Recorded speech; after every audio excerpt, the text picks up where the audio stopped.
એસઓજીને એક માહિતી મળી હતી કે ગવિયર ગામ તાપી નદી વચ્ચે આવેલા કીડિયા બીટમાં અમુક જે તત્વો છે એ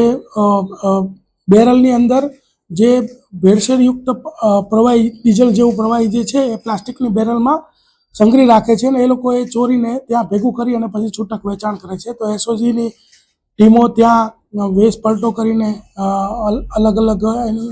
વેશભૂષામાં ગઈ અને ત્યાંથી ટોટલ 10,65,000નું 14,200 લીટર અને ટોટલ 71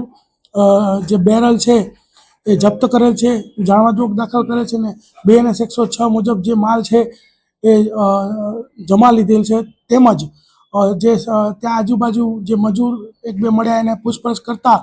આ જે તમામ જે પ્રવૃત્તિ જે છે એ રાજેશ પટેલ, તેજસ પટેલ તેમજ જેમિસ કરીને જે વ્યક્તિ છે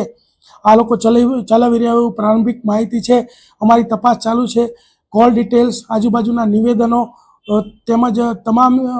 જે પ્રક્રિયા પૂર્ણ થયા બાદ આ લોકો વિરુદ્ધમાં BNS 303(2), 316(3), 61(2), 287 અને 288 મુજબનો ગુનો દાખલ કરી અને આ આરોપીઓની ધરપકડ કરવાની આગળની કાર્યવાહી કરવામાં આવશે.